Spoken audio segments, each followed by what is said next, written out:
मित्रों, नमस्कार। आप जानते हैं कि पिछले साल दुनिया के कई देशों के साथ भारत में कोरोना महामारी फैल गई और देखते देखते त्राही त्राही हो गई।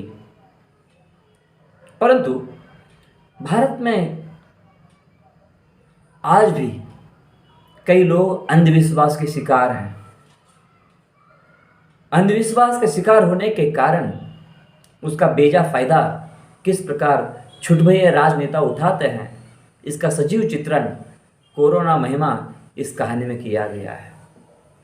गांव की थोड़ी सी अनपढ़ जनता, गांव के थोड़े से अनपढ़ लोग किस प्रकार उन्होंने कोरोना को देवी का रूप मान लिया, ये बात हमें इस कहानी में दिखाई देती है।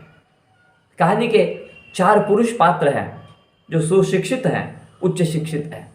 पांडे, यादव, मुल्ला, पोतदार जी और वैद्य जी, ये 5 पात्र हैं जो सुशिक्षित हैं। तो ये रोज की तरह आज भी, माने कि उस दिन भी गांव के बाहर घूमने चले गए थे। रोज घूमने जाते हैं, गांव के बाहर कहीं किसी खेत में बैठते हुए वहाँ योगासन करते हैं, प्राणायाम करते हैं और वृद्धावस्था में भी उनकी उमंग, उत्साह बना है। इसलिए कोरोना उन्हें कुछ कर नहीं पाया है। जैसे वहाँ वे प्राणायाम शुरू करते हैं, माने कि उनमें यादव जी जब जोर जोर से प्राणायाम शुरू करते हैं, भास्त्रिका शुरू करते हैं, तो उन्हें हंसाते हुए कहा जाता है, उन्हें चिढ़ाया जाता है। तो बोलते हैं, वैद्य जी डिस्टर्ब मत करना, प्लीज़ डिस्टर्ब मत करना।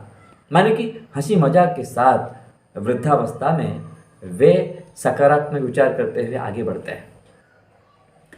योगा और प्राणायाम के बाद जब वे अपने घर की ओर लौट रहे थे, अचानक उनके पैर ठिठक जाते हैं। कारण था कि कहीं से कोई गीत उन्हें सुनाई दे रहा था, कहीं से कोई आवाज़ उन्हें सुनाई दे रही थी। कैसी आवाज़ थी? अजनबी लोगों के अजीब शब्द। कौन से थे? देखेंगे।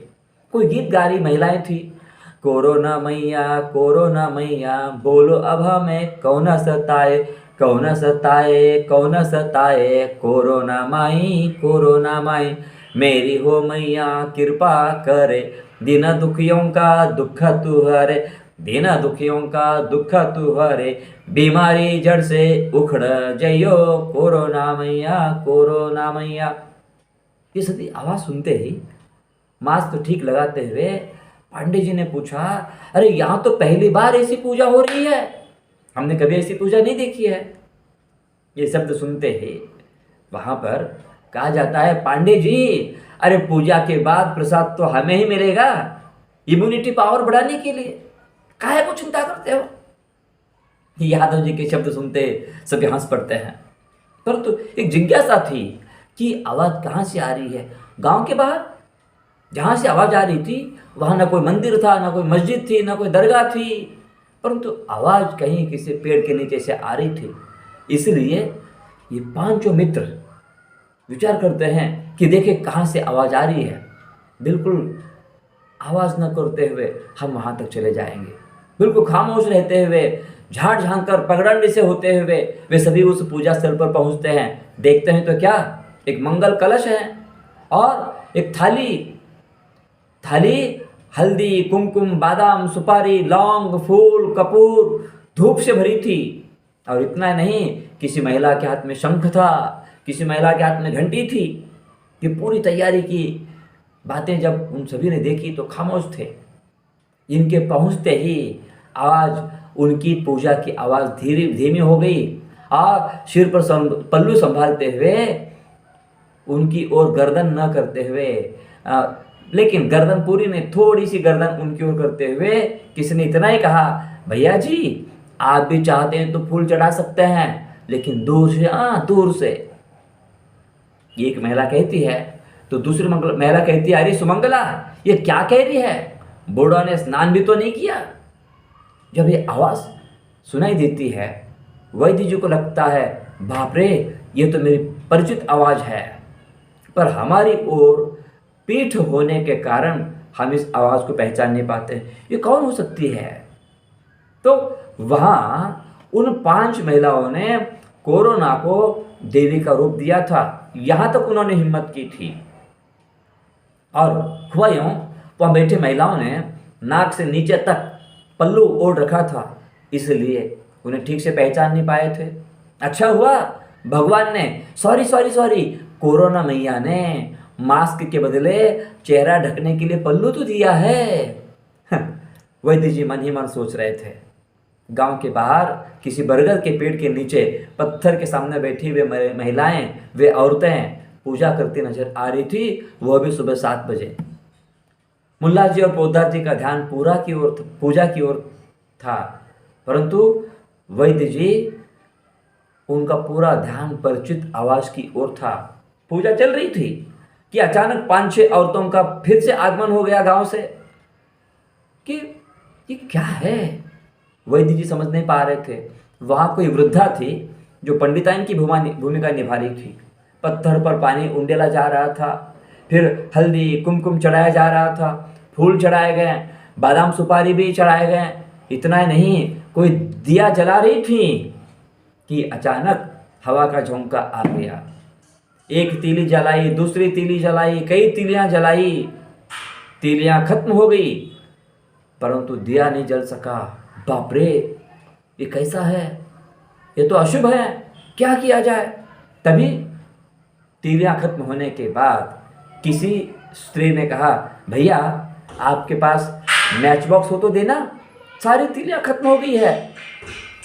पर इनके पास कहाँ से मैच बॉक्स आए, परंतु सौंध तो इन्हें आ रही थी, सुगंध तो आ रही थी, फिर भी वहाँ विचार न करते हुए मुल्ला जी कहीं चले गए, किसी किसान की झोंपड़ी से मैच बॉक्स ले आने चले गए थे, परंतु आवाज़ पूजा की फिर से सुनाई दे रही थी, मेरी ओ मैया, मेरी ओ मैया, हो जाए हमरी लंबी उमरिया, हो जाए हमरी लंबी उमरिया, कोरोना मैया, कोरोना मैया, कोरोना मैया। हो यूँ गया कि जैसे ही वह आवाज़ आ रही थी, वैद्य जी ने आवाज़ सुनी, अरे ये तो मुझे लगता है मिसेस किशनचंद अर्थात सरपंच की पत्नी होगी। और वैद्य जी ने पूछा, भाभी आप इधर सबके साथ पूजा करने के लिए? वैद्य जी के शब्दों को जैसे उन्होंने सुना तो वहाँ किशनचंद सरपंच की पत्नी कहती है, हाँ हाँ, अरे वैद्य जी 2-4 दिन पहले वनिता के स्वप्न में वो कोरोना मैया आई थी।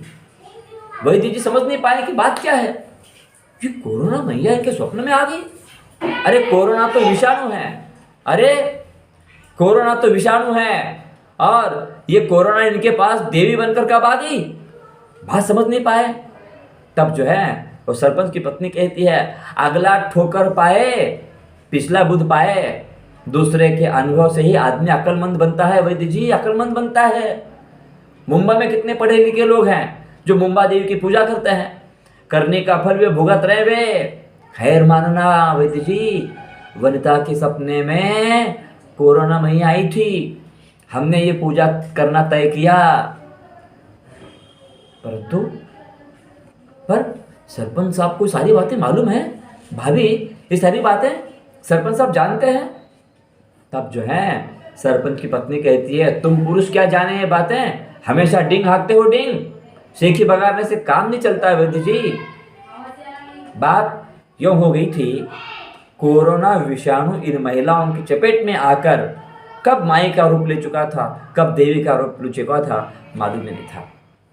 वे औरतें पेड़ की परिक्रमा लगा रही थीं, अचानक दौड़ते दौड़ते एक छोटी सी बालिका भी वहां पर आ गई, और वो बालिका कहने लगी, अरे दादी माँ, अम्मी ने अभी अभी आंखें खोली है, प्रलाप करते हुए तुम्हारे साथ कोरोना माई का नाम भी ले रही है, तुम्हें घर बुलाया है, चलो चलो चलो, जल्दी चलना जल्दी चलना।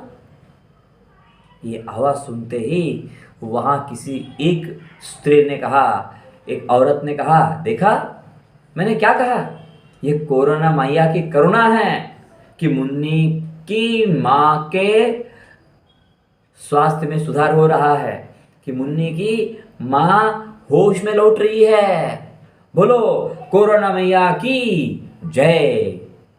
सभी औरतों ने उस मुन्नी के माँ के स्वास्थ्य में जो सुधार हो रहा था, स्वास्थ्य सुधार का कारण कोरोना मैया की कृपा मान ली सभी ने।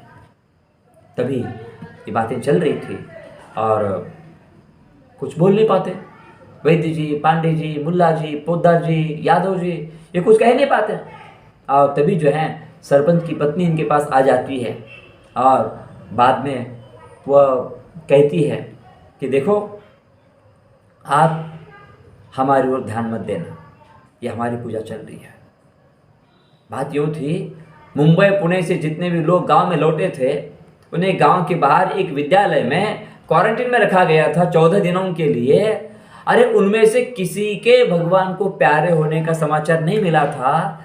फिर भी पूजा का अर्थ क्या है ये 5 मित्र समझ नहीं पा रहे थे।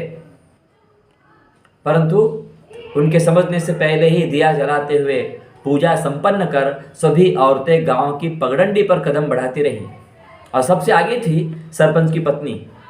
वो उनके साथ 8-10 कदम चलते हुए वापिस जो है इन 5 पुरुषों के पास आ जाती है और वो कहती है, भैया जी आप कुछ समझ नहीं पाते, हम में से 4-5 तो गांव के मेंबर और मेंबर की पत्नियां हैं।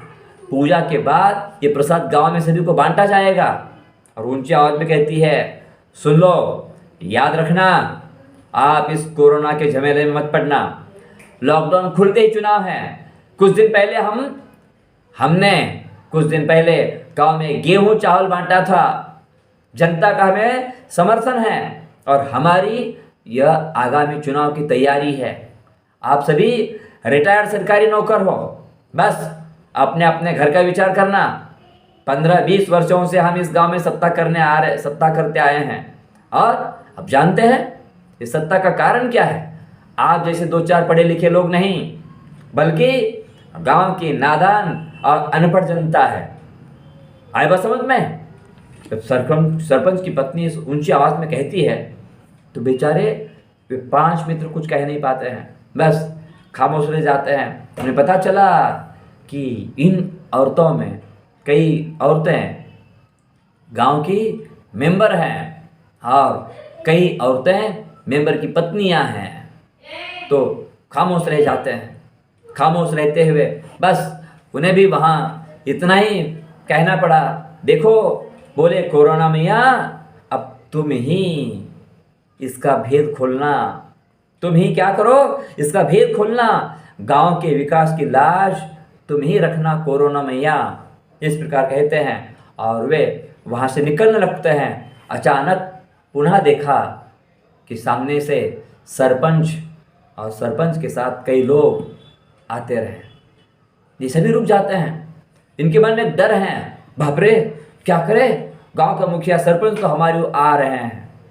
परंतु अंधविश्वास के शिकार जनता उनकी सत्ता का कारण थी, कुछ कह नहीं पाए। बस उन्होंने हंसते हुए सरपंच को नमस्कार किया और सरपंच को देखते हुए इतना ही कहा, कोरोना मैया की जय, कोरोना मैया की जय।